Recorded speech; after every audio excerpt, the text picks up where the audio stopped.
En un pequeño pueblo, rodeado de colinas verdes y cielos despejados, vivía un hombre llamado Arturo, un abuelo que, a lo largo de su vida, había trabajado incansablemente.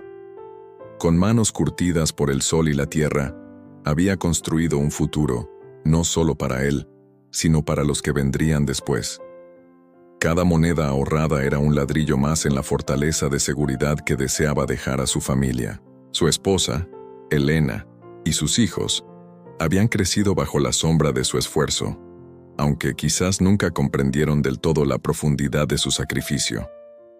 El tiempo, como un río que no se detiene, pasó, y con él llegaron los años dorados de Arturo. Pero un día, una extraña niebla pareció descender sobre su mente. Empezó a olvidar nombres. Rostros familiares se volvían extraños. Las llaves del coche aparecían en el frigorífico, y las historias que solía contar con tanto detalle se desvanecían en murmullos inconexos. Primero fue su esposa, Elena, quien se convirtió en una desconocida a la que miraba con una mezcla de curiosidad y miedo. Luego sus propios hijos, aquellos a los que había enseñado a caminar, se transformaron en sombras sin nombre en su propia casa. La noticia de la demencia de Arturo se extendió por la familia como un incendio forestal. La preocupación inicial por su salud pronto se vio eclipsada por otra, mucho más urgente y pragmática: el dinero. Todos sabían que el abuelo había ahorrado una fortuna, un tesoro escondido en algún lugar, producto de toda una vida de trabajo. Pero ahora, con su mente perdida en un laberinto sin salida, ¿dónde estaba ese dinero? El pánico comenzó a apoderarse de ellos. Sin ese capital, ¿cómo mantendrían la casa? ¿Cómo seguirían con el estilo de vida al que se habían acostumbrado? Así comenzó una búsqueda desesperada, casi febril. Los hijos de Arturo, junto a sus parejas, empezaron a registrar cada rincón de la casa. Levantaron colchones, vaciaron armarios, rebuscaron en viejos baúles llenos de recuerdos que para ellos no significaban nada. Cada objeto era solo un obstáculo en su camino hacia el verdadero premio. Mientras tanto, Arturo los observaba desde su sillón, con una mirada vacía, perdido en su propio mundo. A veces, una sonrisa fugaz cruzaba sus labios, tan rápida que nadie la notaba, mientras veía a sus herederos moverse como buitres ansiosos. Elena, su esposa, era la única que parecía sentir una pizca de la antigua conexión. Le llevaba la comida, le hablaba de sus días, le leía el periódico, aunque él no respondiera. Pero incluso en sus ojos se podía ver la tensión, la pregunta silenciosa: «Arturo, ¿dónde está? Lo necesitamos». La casa, que una vez fue un hogar lleno de risas, se había convertido en un campo de batalla silencioso, donde la codicia luchaba contra el tiempo y una memoria que se desvanecía. La atmósfera era pesada, cargada de susurros y miradas de reojo. Los días se convirtieron en semanas, y la frustración crecía. No había rastro del dinero. Los ahorros parecían haberse evaporado junto con los recuerdos de Arturo. La familia comenzó a discutir entre ellos, acusándose mutuamente de no buscar lo suficiente, o peor aún, de haberlo encontrado y ocultado. La enfermedad del abuelo, en lugar de unirlos en el cuidado y el amor, los había dividido, revelando las grietas que siempre habían existido bajo la superficie de su aparente unidad familiar. Una tarde, mientras la familia estaba reunida en la sala, discutiendo acaloradamente sobre la posibilidad de vender algunas propiedades, Arturo se levantó lentamente de su sillón. El silencio cayó de golpe. Todos lo miraron, esperando quizás un gesto incoherente, un murmullo sin sentido. Pero en lugar de eso, Arturo caminó con paso firme hacia un viejo reloj de pared, uno que había pertenecido a su propio padre. Sus manos, que antes temblaban, se movieron con una precisión sorprendente.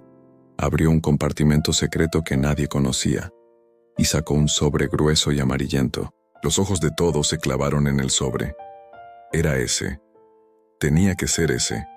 El corazón de todos latía con fuerza. Arturo se giró, y por primera vez en meses, su mirada no estaba vacía. Era clara, afilada como el acero, y recorrió el rostro de cada uno de sus hijos, de sus nueras, de sus yernos, y finalmente se posó en su esposa, Elena. Y entonces habló.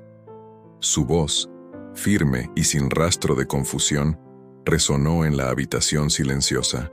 «Estuve observando», dijo Arturo, su voz cargada de una profunda decepción. «Vi cómo el amor que decían tenerme se transformó en una búsqueda desesperada de mi dinero. Vi cómo mi enfermedad no les trajo compasión sino codicia. Fingí olvidar para poder recordar quiénes son realmente cuando piensan que no hay nada que ganar de mí». El shock en la habitación era palpable, las mandíbulas cayeron, los ojos se abrieron con incredulidad. No había demencia. Nunca la hubo. Solo un plan, una dolorosa prueba final. «Durante años», continuó Arturo, «trabajé para darles todo, esperando que aprendieran el valor del esfuerzo, del cuidado mutuo. Pero solo aprendieron a recibir. Me abandonaron en mi soledad mucho antes de que mi mente fingiera abandonarme. No me visitaban, no llamaban. Solo aparecieron cuando olieron el dinero». Se acercó a Elena, cuya cara estaba bañada en lágrimas, una mezcla de alivio y vergüenza. Le entregó un pequeño papel que sacó del sobre. Era una nota, una dirección. «El dinero», dijo Arturo, dirigiéndose a todos, «ya no está aquí. Lo doné todo, cada centavo. Se lo di a un orfanato local, a los niños que no tienen a nadie. Ellos al menos apreciarán la oportunidad que ustedes dieron por sentada». Luego miró a Elena. «A ti, mi amor, te he dejado la casa y una pensión suficiente para vivir en paz. Porque a pesar de tu propia debilidad, fuiste la única que me vio como un ser humano hasta el final». La familia se quedó sin palabras, petrificada por la revelación. Sus sueños de riqueza se habían derrumbado en un instante, reemplazados por el espejo de su propia avaricia.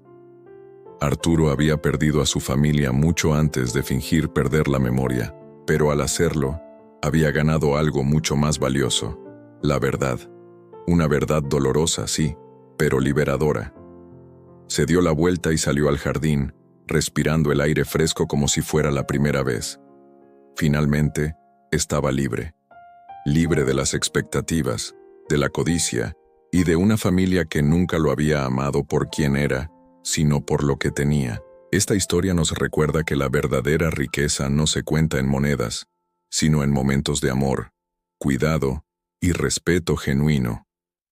A veces, las pruebas más duras nos revelan las verdades más importantes sobre las personas que nos rodean. Gracias por acompañarme en esta reflexión. Si te ha gustado, no olvides darle a me gusta, suscribirte y compartirlo. Nos vemos en el próximo video.